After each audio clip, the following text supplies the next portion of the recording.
അരവിന്ദ് കെജ്രിവാളിന്റെ പേഴ്സണൽ സ്റ്റാഫിനെതിരെ പരാതിയുമായി ആം ആദ്മി പാർട്ടിയുടെ രാജ്യസഭാംഗം സ്വാതി മലിവാൾ. അരവിന്ദ് കെജ്രിവാളിനും PAക്കുമെതിരെ ഗുരുതര ആരോപണമാണ് സ്വാതി മലിവാൾ ഉന്നയിക്കുന്നത്. കെജ്രിവാളിന്റെ നിർദ്ദേശമനുസരിച്ച് പേഴ്സണൽ സ്റ്റാഫ് തന്റെ മുഖ്യമന്ത്രിയുടെ വസതിയിൽ വെച്ച് ആക്രമിച്ചതായി സ്വാതി ആരോപിക്കുന്നു. വിവരങ്ങളുമായി ജിഷ്ണു കൃഷ്ണനൊപ്പം ചേരുന്നു. ജിഷ്ണു, ജയിൽവാസമൊക്കെ കഴിഞ്ഞ് ഒന്ന് തലയുയർത്താൻ ശ്രമിക്കുമ്പോഴാണ് അരവിന്ദ് കെജ്രിവാളിന് അടുത്ത അടി കിട്ടുന്നത്. സ്വന്തം പാർട്ടിയിലെ രാജ്യസഭാ അംഗം വലിയൊരു ആരോപണം ഉന്നയിക്കുന്നു. മുഖ്യമന്ത്രിയുടെ വസതിയിൽ വെച്ച് ആക്രമിച്ചു എന്ന ആരോപണം വളരെ ഗൗരവമേറിയതാണ്. എന്തൊക്കെ പറയുന്നു സ്വാതി?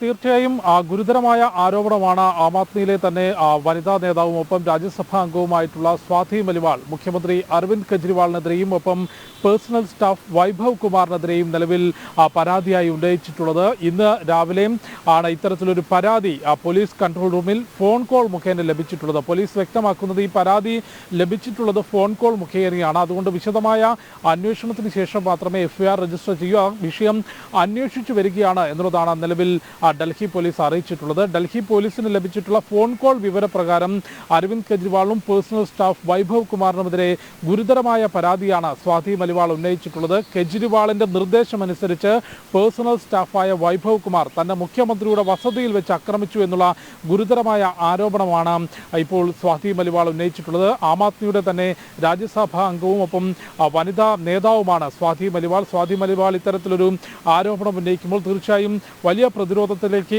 അരവിന്ദ് കെജ്രിവാളും ആം ആദ്മിയും പോകും എന്നുള്ള കാര്യത്തിൽ യാതൊരു സംശയവുമില്ല. കാരണം ഇപ്പോൾ കൃഷ്ണരാജ് തന്നെ സൂചിപ്പിച്ചതുപോലെ നിലവിലൊരു വലിയ അഴിമതി കേസുമായി ബന്ധപ്പെട്ട നിയമ നടപടികൾ നേരിടുകയാണ് അരവിന്ദ് കെജ്രിവാൾ. ജയിൽവാസത്തിനൊടുവിൽ ഒരു ഇടക്കാല ജാമ്യമാണ്, ഇടക്കാല ആശ്വാസമാണ് സുപ്രീം കോടതി നൽകിയിട്ടുള്ളത്. അതും കേസിന്റെ മെറിറ്റിനപ്പുറത്തേക്ക് തെരഞ്ഞെടുപ്പ് പ്രചാരണത്തിൽ പങ്കെടുക്കുന്നതിന് മുഖ്യമന്ത്രി എന്നുള്ള രീതിയിലും ആം ആദ്മിയുടെ ദേശീയ കൺവീനർ എന്നുള്ള രീതിയിലും നിലവിൽ ലോക്സഭാ തെരഞ്ഞെടുപ്പ് നടക്കുമ്പോൾ അതിന്റെ ഭാഗമാകുന്നതിന് പ്രത്യേക അപേക്ഷ നൽകി. ആ പ്രത്യേക അപേക്ഷ പരിഗണിച്ചുകൊണ്ടാണ്, കേസിന്റെ മെറിറ്റിനപ്പുറത്തേക്ക് ഇക്കാര്യങ്ങൾ പരിഗണിച്ചുകൊണ്ടാണ് ജൂൺ 1 വരെ ഒരു ഇടക്കാല ആശ്വാസം അരവിന്ദ് കെജ്രിവാളിന് നൽകിയിട്ടുള്ളത്. അതിനിടയിലാണ് ഇത്തരത്തിലൊരു ഗുരുതര ആയ ആരോപണം പാർട്ടിയിലെ തന്നെ വനിതാ നേതാവ് ഉന്നയിച്ചിട്ടുള്ളത്. മുഖ്യമന്ത്രിയുടെ വസതിയിൽ വെച്ച് ആക്രമിക്കപ്പെട്ടു എന്ന സ്വാതി മലിവാളിന്റെ ആരോപണം ഏറെ ഗൗരവമുള്ളതാണ്. അത് ഡൽഹി പോലീസ് പരിശോധിച്ചു വരികയാണ്. ഡൽഹി പോലീസിന്റെ സിവിൽ ലൈൻ പോലീസ് സ്റ്റേഷനിലെ ഉദ്യോഗസ്ഥരാണ് കേസ് കൈകാര്യം ചെയ്യുന്നത്. അവർ ഈ പരാതി ലഭിച്ച ഉടൻ, ഫോൺ കോൾ വഴി പരാതി ലഭിച്ച ഉടൻ തന്നെ